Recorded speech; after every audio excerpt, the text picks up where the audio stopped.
जब बात बच्चों की परवरिश की आती है, देखिए, ये विचार कि हमें अपने बच्चों को पालना है एक बहुत पश्चिमी विचार है। आपको बस उन्हें बढ़ने की अनुमति देनी है, उन्हें पालना नहीं है। आप सिर्फ गाय भैंस पालते हैं, इंसान को नहीं। आपको बस माहौल बनाना है प्यार, खुशी और जिम्मेदारी का। आपने अपने सवाल में आजादी शब्द का इस्तेमाल किया। आजादी एक बुरा शब्द है। आपको कभी आजादी शब्द का इस्तेमाल नहीं करना चाहिए। नहीं, आपके बच्चों को आजादी शब्द की आदत पड़नी चाहिए। आपको हमेशा उनके अंदर जिम्मेदारी का भाव लाना चाहिए। उनकी अपनी भलाई, उनकी सेहत, उनके विकास, जीवन के हर आयाम के प्रति रिस्पॉन्ड करने की उनकी क्षमता के लिए इसे उनके जीवन में लाना ही होगा। अगर उनके होने के तरीके में जरूरी जिम्मेदारी हो तो आजादी उसका सहज परिणाम है। यह आज की दुनिया की एक मूलभूत समस्या है, क्योंकि हम लक्ष्य केंद्रित यानी गोल ओरिएंटेड हो गए हैं। हमें नतीजे में दिलचस्पी है, प्रक्रिया में दिलचस्पी नहीं है।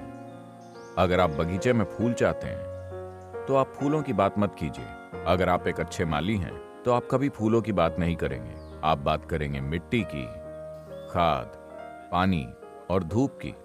अगर आप इन चीजों का ख्याल करेंगे तो सुंदर फूल खिल उठेंगे। इसी तरह अगर आप किसी बच्चे के सुंदर विकास के लिए जरूरी शर्तों का ध्यान रखते हैं तो बच्चे खिल उठेंगे। लेकिन अगर आप उन्हें अपने दिमाग में बने सांचों के मुताबिक पालने की कोशिश करते हैं तो हर बच्चा विरोध करेगा, क्योंकि आपके दिमाग में बने सांचे में कोई भी जीवन फिट नहीं हो सकता। जीवन को दिमाग के सांचों में फिट नहीं किया जा सकता। दिमाग को हमारे जीवन में फिट होना होगा। इस बात को समझना होगा। तो चलिए बच्चे की परवरिश को लेकर लंबे चौड़े विचार न पालें। बस गहरे प्यार, खुशी और जिम्मेदारी का एक वातावरण बनाएं। सबसे बड़ी बात यह कि बच्चों को अपने माता पिता में कभी नाराजगी, जलन, निराशा, उदासी और गुस्सा नहीं दिखना चाहिए।